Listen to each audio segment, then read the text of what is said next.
a guy that has gotten a lot more buzz than his teammate Adisa Isaac, who we talked about at the top there. It's Chop Robinson, Joey. Interesting player here, so I'm really curious to see where you land on Chop. So he's also a guy kind of like I don't know, I don't even know what to call him, but he has all of the tools to become a near elite pass rusher. I mean, he's probably the most physically gifted pass rusher in the draft. He's probably the most flexible. He flattens out well. He gets into the backfield quick, as you can see, 98th percentile quick pressure rate. He packs a mean punch in his hands.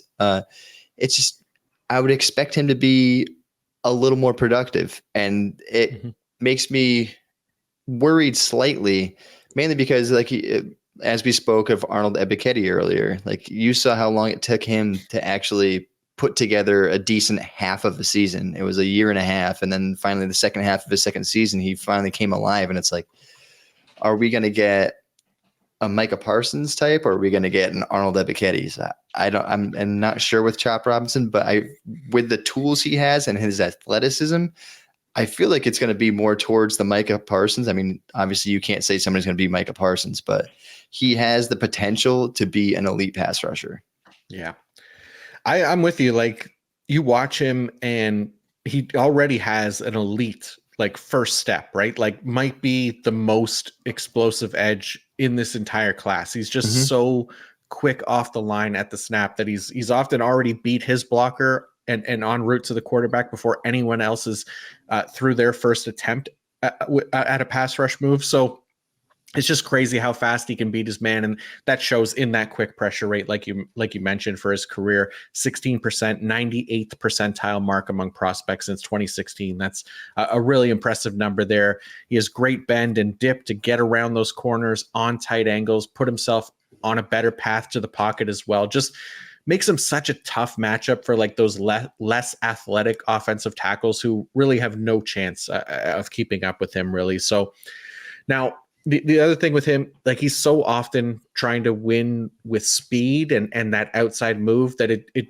does become a bit predictable. So, if you're chipping him or getting an extra pair of hands on him, he doesn't necessarily have as much counters to his game or the overall play strength to work through it. Like, he did start to win with power more in the latter half of the year, I noticed, which you like to see as an area he's potentially working on, but still not quite to the level that you'd like just yet. And then he's one of those guys, like, as a run defender, that quickness and explosiveness, it shows up where he can win his matchup, get himself in the right gap, but what he does with it once he's there is kind of the problem. Like, ends up out of position quite a bit, gets taken out by other blockers, and just isn't providing enough there on a consistent basis to probably risk that aggressiveness on those early downs. So, that he's one of those guys for sure, that elite pass rusher potentially.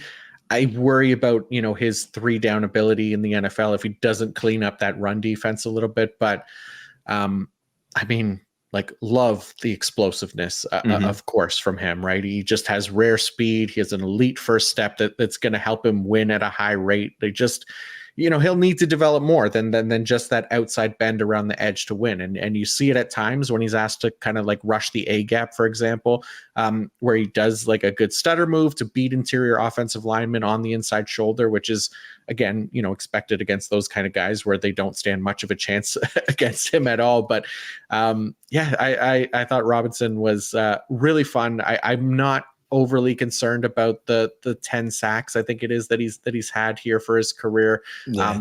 Just with kind of everything else taken into account, like 97th percentile career pass rush grade, 87th percentile win rate, 93rd percentile pressure rate.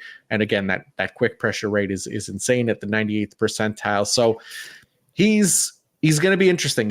I have him as like a 97th percentile prospect for me in my model. And anybody that has been 95th percentile and above has gone in the first round. He's currently projected as a second rounder. So could become, an outlier there.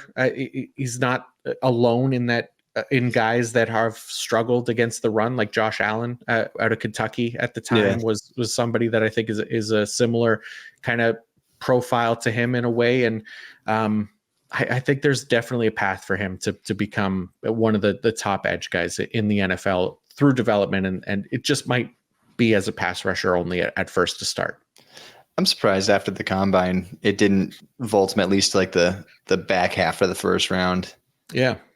I think like we got him. So he's trending to at 38 right now as far as like his ADP. So it's early second round. So he'll go 8th overall. No. Yeah, no, he's the draft is insane sometimes. Oh, dude, I'm telling you, man, I would not be surprised to see him go in the first round. I think end of the first round, I think there's a very good chance that one of these teams is gonna be interested in him and feel good enough to take that swing on him at the end of the first round. I probably, yeah, I would feel pretty good that's bring him to San Francisco. There you go. Oh man, dude, they're just stacking up all the time, aren't they? That'd like be sweet. Yeah, that would be fun for sure. So, yeah. Anything else on Chop Robinson? No, I think I'm good with Chop for now.